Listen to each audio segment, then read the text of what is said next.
Podcasting from Dallas, Texas. I'm Shireen, and this is the Yumlish podcast.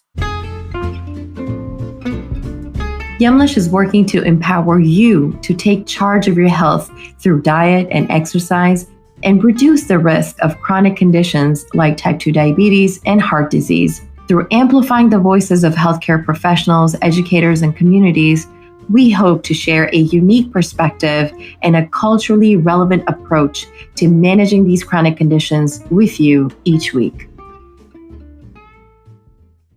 Registered Dietitian Mary Ellen Phipps talks to us about her personal experience of living with type 1 diabetes and how that led her to become a registered dietitian, the difference between type 1 and type 2 diabetes, and then she talks to us about how individuals with diabetes can utilize fat, fiber, and protein to really balance their blood sugars.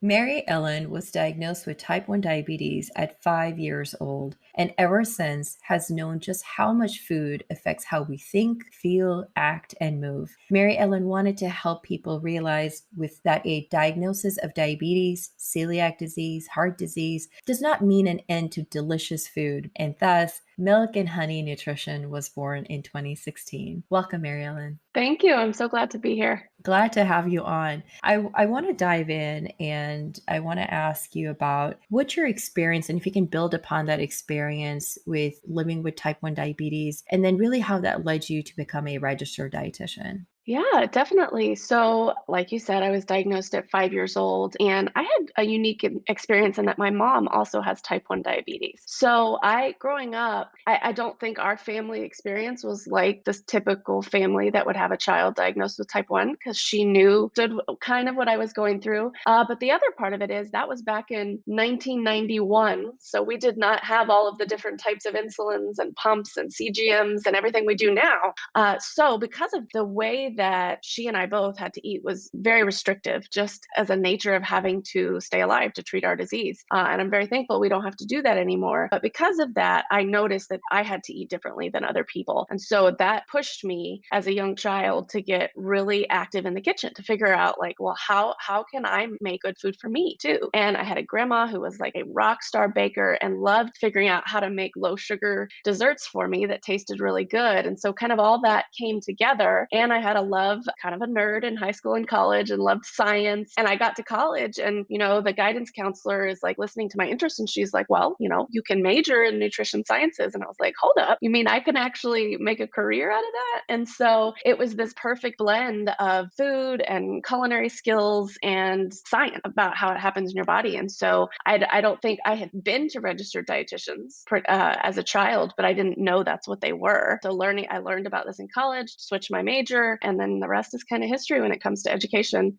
And then let's talk a little bit more about type 1, because we normally hear about type 2 diabetes. I believe it's 95% of those diagnosed with diabetes are type 2. So can you help us understand the difference between type 1 diabetes and type 2 diabetes? And then from there, I'd like to learn a little bit more about why this diabetes community is sort of divided, with the type 1s in one corner and type 2s in the other. Right. So, type 1 and type 2 are both forms of diabetes, which basically means at the end of the day, there's a problem with the pancreas and the way it secretes insulin. There's either an insulin deficiency or an insulin inefficiency. And so when you have type 1, it's an insulin deficiency. The pancreas just cannot secrete insulin anymore because of an autoimmune reaction that happens. The immune system kills off those beta cells of the pancreas that produce insulin. So it is an immediate need for insulin. It often develops very, very rapidly. There's other forms of type 1 that will take longer to develop, but most cases of type 1 develop over a matter of, typically we see it 4 to 6 weeks. You'll go from being a perfectly normal human being to having full-on type 1 diabetes. Whereas with type 2, we could be dealing with either. We could be dealing with insulin deficiency or insulin inefficiency. So the pancreas still produces insulin, it's just not for whatever reason. And type 2 is the area where we acknowledge we know a lot of the risk factors, but we also don't know a lot of the risk factors. So it could be that the pancreas still produces insulin, it just doesn't work as well. So the end result of both of those conditions is we have to pay attention to the food we eat, specifically the carbohydrate. And within carbohydrate is sugars and fiber and all of that. But the problem with the community of type 1, type 2, and I grew up in this environment and I used to think this way, is that there's this very much this sentiment among type 1s of, well, mine's not my fault. It's an autoimmune disease. So I'm somehow better than you who have type 2 because you did something to cause this. And that it's just a flat out lie. It's flat out false. But that culture exists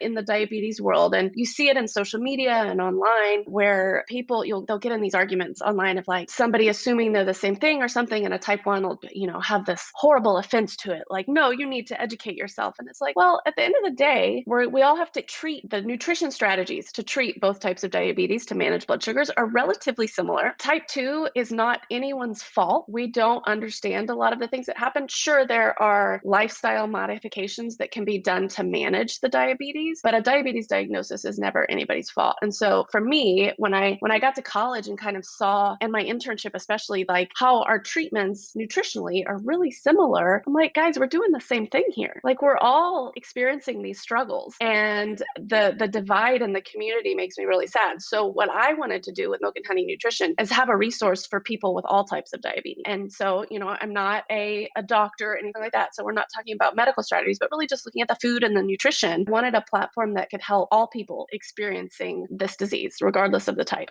I love that. And thank you for elaborating that and talking to us about sort of this divide in the diabetes community. And while there is this divide, that nutritionally all trying to do the same thing. So it's interesting that exists. Can you tell us more about how individuals with diabetes can utilize fat, fiber, protein to really balance their blood sugar? Yeah, definitely. So kind of the old school way of thinking about diabetes nutrition is like very restrictive, very limited on what you can eat. And there's very much black and white thinking of these are good and these are bad. And I've seen like stoplight scenarios of like, these are your red foods and these are your green foods. But what I like to teach people to do, and a lot of other providers, are looking at what are we going to add to our diet rather than what are we going to take away. And so that's where fat, fiber, and protein come in. So instead of thinking about like, I can't have this or I can't have that, let's build your plate, just making sure that every time we eat, we have fat, fiber, or protein on our plate. And the reason we do this is because our body can digest carbohydrate really, really quickly. It's really good at that. And so,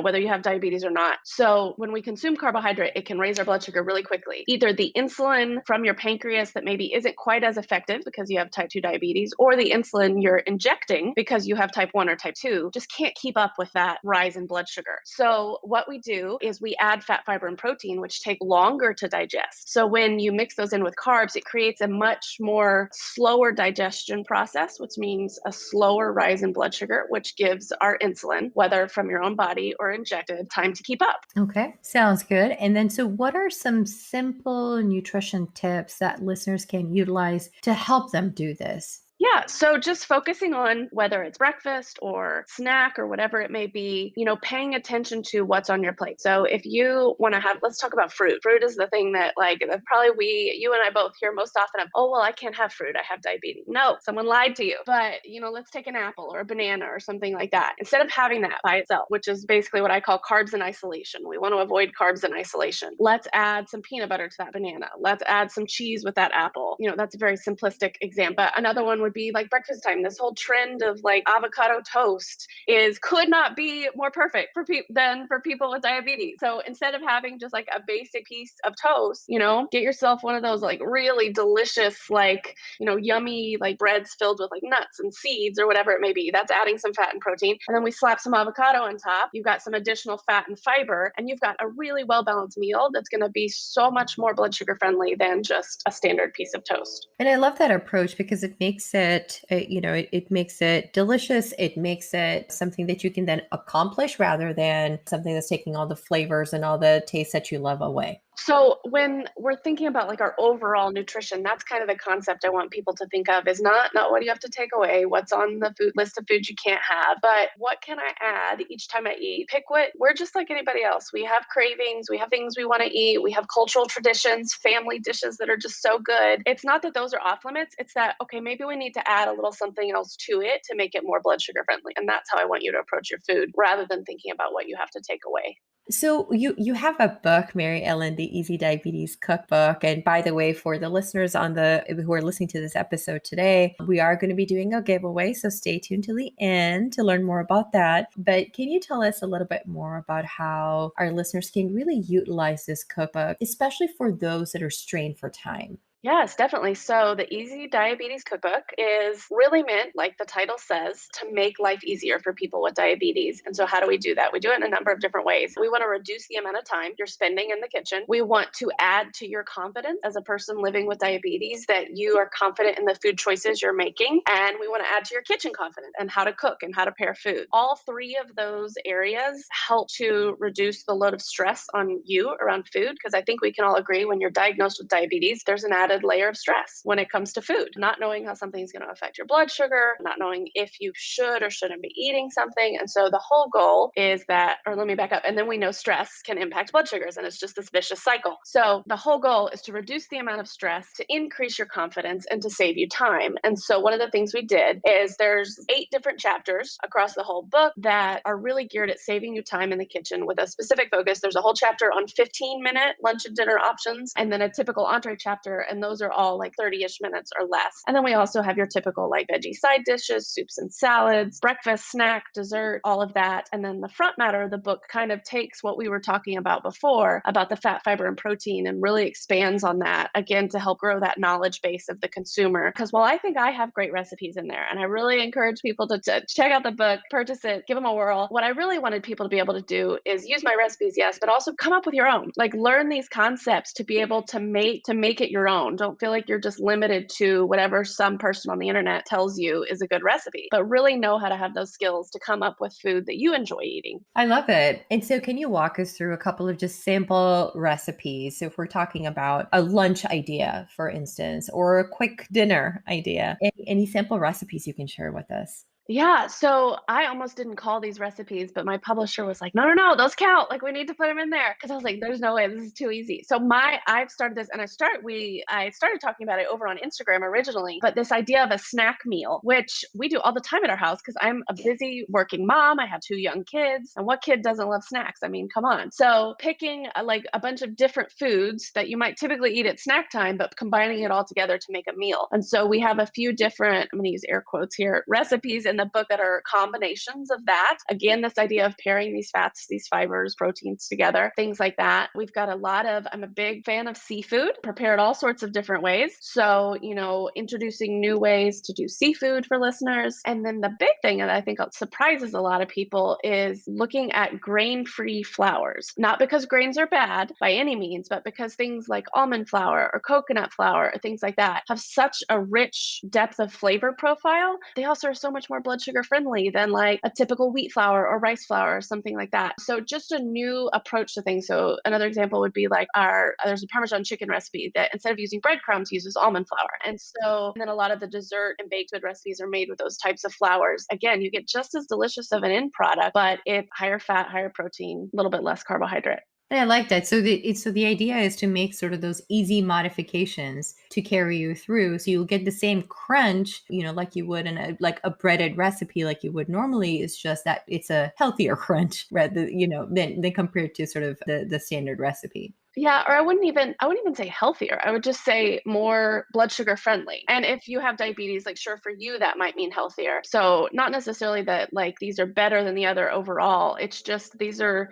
swaps you can make that are going to set your plate up to be more kind to blood sugars, if you will. So with that, Mary Ellen, we're toward the end of the episode. And again, just mentioning it back to the listeners here is that we're going to be doing a giveaway for the Easy Diabetes Cookbook. Head over to our social media, go to @Yumlish_ on Instagram, @Yumlish on Facebook. Head over to our social media, like our page, and reach out to us. Let us know that you're interested in this book. There's a whole giveaway post on there, so go find that. We're going to be doing a giveaway for this. But with that, Mary Ellen, I really want to thank you for coming coming on the episode. Before I let you go, I would like for the listeners to learn more about how they can connect with you and learn more about your work. Yeah, so you can visit me over at milkandhoneynutrition.com. Everything from blog posts to recipes to ebooks. And then find me on Instagram. That's kind of my preferred platform to hang out on at milkin, the letter N, honey nutrition. And then Milk in Honey Nutrition over on Facebook as well. Sounds great. Thank you again for your time and for talking with us today.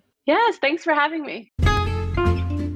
Thank you for listening to the Yumlish podcast. Make sure to follow us on social media at Yumlish_ on Instagram and Twitter, and at Yumlish on Facebook and LinkedIn for tips about managing your diabetes or other chronic conditions. You can also visit our website, yumlish.com, for even more information and to get involved with all of the exciting opportunities Yumlish has to offer. All of the links are in the show notes below, so please don't hesitate to check us out. If you like this week's show, make sure to subscribe to the Yumlish podcast, give us a like, comment, or a 5-star review, and share us with a friend. This is Shireen signing off. Thank you again, and we'll see you next time. Remember, your health always comes first. Stay well.